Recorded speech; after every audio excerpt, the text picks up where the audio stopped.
And as much as I believe Joe Biden, because I believe and know Joe Biden's a patriot, I think we have to put forth the strongest candidate to defeat Trump. More Democrats publicly calling on President Biden to step aside. This afternoon, the president's top political advisors will host a special caucus lunch. This will be with Senate Democrats. They will hear the concerns from lawmakers about whether Biden has a chance of beating Trump in November. And the countdown is on. Time is ticking for President Biden tonight, a critical news conference the world will be watching. Live pictures now from Washington, D.C., the president right now at the NATO summit. However, that main event is tonight, 6:30 p.m. Eastern now. President Biden will face reporters. Will it put to bed the drama and concerns over his candidacy, or will more Democrats turn against him? It will be his first face-to-face with the press since the debate. And the list is growing. 10 Democrats in Congress now publicly calling for the president to step aside. Congressman Pat Ryan of New York, Congressman Earl Blumenauer of Oregon, and now the first Senate Democrat, Senator Peter Welch of Vermont. And there is a new Washington Post ABC News Ipsos poll. It finds 2/3 of Americans say Biden should step aside and let someone else run. Among Democrats, that number is 56%. NewsNation's Joe Khalil is in Washington, D.C., standing by at the Capitol. You're talking to lawmakers today. Tell us first about this meeting with Democrats here in the next few hours, Joe. Yeah, so very important. This is around 12:30 Eastern time. Senate Democrats are going to be in the room with 3 of President Biden's top campaign advisors. And the point of that meeting is to try to stem the bleeding, frankly, and try to address some of these senators' concerns who think that President Biden, as the nominee, is no longer viable and does not give the party the best chance to beat Donald Trump in November. Can these campaign advisors convince those senators otherwise? I don't know.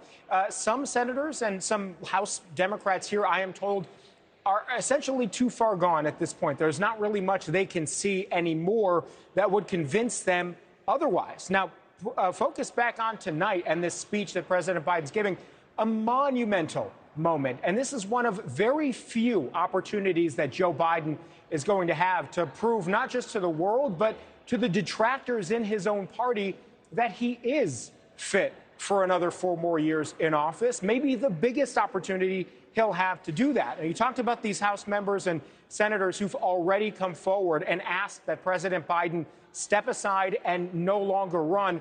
One of them is Congressman Pat Ryan, who we heard from off the top from New York. We just chatted with him moments ago, and I asked him about the stakes of this speech in particular. This is what he told us. Is there anything that the president could say or a manner in which he could deliver it today that would change your mind or change others' minds who you think may have not come forward yet? Well, I mean, I made a statement, but I made it really based on thousands of now conversations I've had with my constituents. And it's a broad sense, certainly among the folks in my district, that 1, we have to stop Trump and clear-eyed about the threat, and 2, Joe Biden, as much as I respect and appreciate him, is not the strongest candidate to do that right now. I just want to reiterate what he just said, Marni. He says conversations with thousands of his constituents. He is in a battleground district that is not guaranteed to come back to Democrats and to Congressman Ryan. So you've got districts like that around the country and members of Congress who they're worried about the country, the future of the party, but also worried about their own futures. And that is what makes this so tough for a lot of these more moderate Democrats who say they really like Joe Biden, but they are in an untenable position when they talk to their constituents. They look at their polling. That is why members like Pat Ryan are coming forward and speaking out. All right, Joe Khalil at the Capitol. Joe, thank you. Thank you for watching. Go to newsnationnow.com to find NewsNation on your television provider. And don't forget to click the red subscribe button below to get more of NewsNation's fact-driven, unbiased coverage.